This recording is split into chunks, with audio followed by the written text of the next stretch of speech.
What does chess and your TFSA have in common? After watching the Queen's Gambit on Netflix, I got back into chess. And the more I played, the more I started seeing parallels between it and my work as a financial planner. Both require careful strategy, timing, long-term thinking, and in some cases, even sacrifices for future gains. In this video, I'm going to show you 4 ways to use your TFSA like a queen in chess, or as a chess nerds like to call them, gambits. Each way is a powerful move to level up your money game. But the 5th gambit, that's where it all clicks. That's the endgame, where I'll show you how to use your TFSA to protect the king and capture theirs. Because in personal finance, your king is your retirement. And if he goes down, the game's over. Gambit 1, the most overpowered piece in the game. If you had to pick one piece to carry your entire game, it's the queen, no question. She's fast, powerful, and can hit from any angle. Your TFSA is the same. This account is wildly overpowered in the best way. Your investments can grow completely tax-free. You can withdraw money at any time for any reason and never pay tax. Whatever you pull out, that room comes back next year. And none of it affects your government benefits like, say, OAS or GIS. There's not really any other account in Canada that can do all that. But here's the problem. Most people don't use their TFSA properly.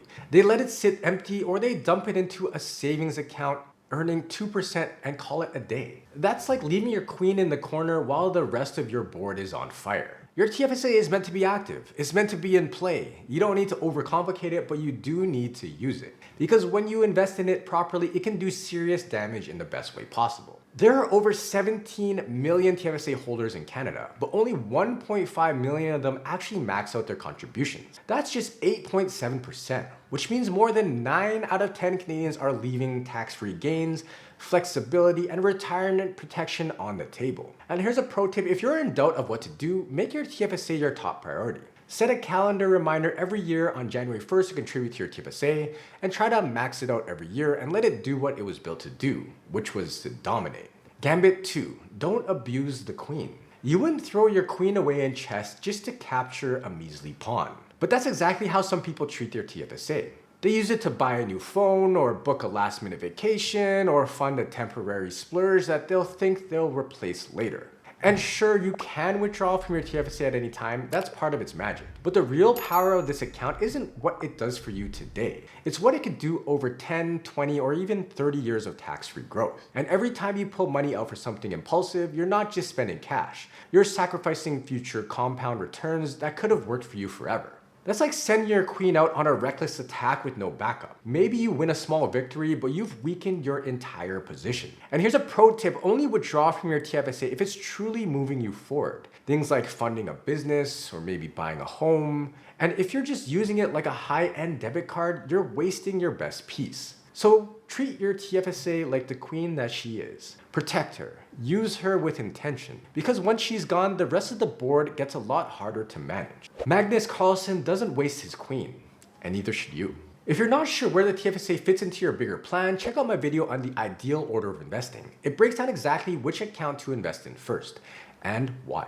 Gambit number 3. The all-knowing and versatile queen. Similar to the queen in chess, your TFSA can move in any direction: forward, backwards, sideways, or diagonal. That kind of flexibility is rare, and it makes the TFSA one of the most powerful tools in your financial game. You can use it for all sorts of things, like long-term investing, things like stocks or ETFs that grow tax-free.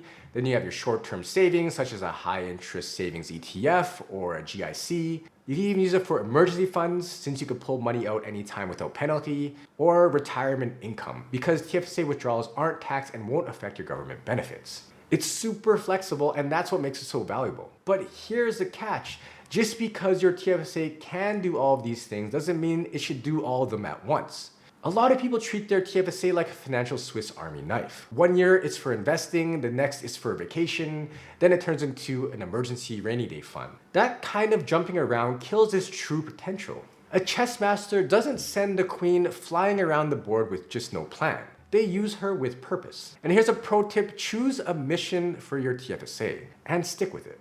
A focused queen is a powerful one. For example, my TFSA is fully invested in long-term growth assets. I treat it as a tool to help fund my early retirement. I'm not touching it even if I'm tempted, because I know the real payoff comes from letting it grow quietly in the background for years. So whether your goal is short-term savings or long-term wealth, define your queen's mission carefully and let her lead the way. The famous chess player Garry Kasparov once said, "Tactics is knowing what to do when there is something to do. Strategy is knowing what to do when there is nothing to do." And I love this quote because it highlights the difference between reactive, short-term actions such as tactics and proactive, long-term planning such as strategies. And both are extremely, extremely important. If you're serious about growing your TFSA, check out my free guide on the 5 steps to building a $1 million TFSA. You can download it now, the link is in the description. Gambit number 4, what to do when the queen falls. In chess, losing your queen doesn't mean the game is over, but it definitely makes it harder. The exact same thing with your TFSA. Maybe you've made a costly error and you invested in the wrong stock and lost a lot of it in the market. Or maybe you've already emptied it to pay for a big purchase or to cover an emergency or just because you didn't have a plan. Well, don't beat yourself up. But know this, rebuilding it is going to take time and a lot of discipline. Think of it like this, once your queen is gone, your only shot at getting her back is by slowly pushing a pawn across the board, one square at a time. No shortcuts, no guarantees. And if you make it to the end of the board, your queen rises like a phoenix from its ashes in all of her previous glory. That's what rebuilding your TFSA looks like. The room you withdrew, yes, it comes back next year, but the tax-free compounding you missed, that's gone. You can't recover years of missed growth. You can only move forward, carefully and intentionally. And here's a pro tip, if your TFSA is empty, start small, but stay consistent. Set a monthly auto contribution, even if it's just for $100. Don't wait for a better time to invest, just get back on the board. Because if you can build that pawn up again, and you can, it will become your queen once again. And this time, maybe you'll play her differently.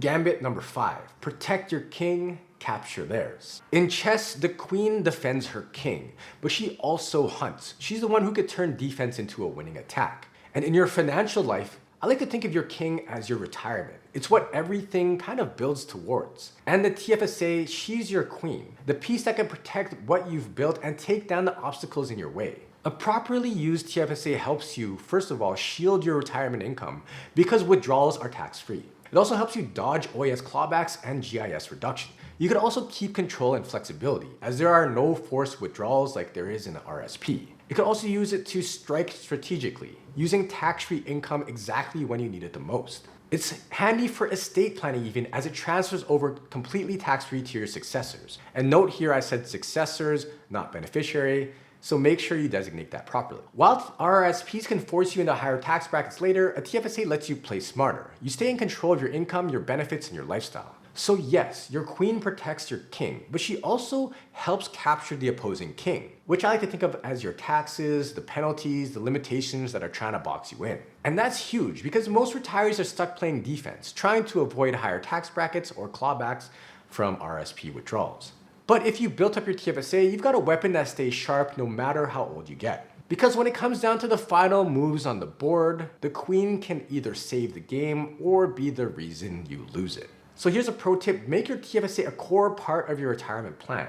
Even if you're nowhere near retiring, the moves you make now will set up your queen to protect your king later. So now you've seen what TFSA can do, but this is just the opening strategy. If you want to know how it fits into your overall full financial plan, head over to Blueprint Financial. We'll help you master the mid-game and end game as well. And please like and subscribe for more smart money moves.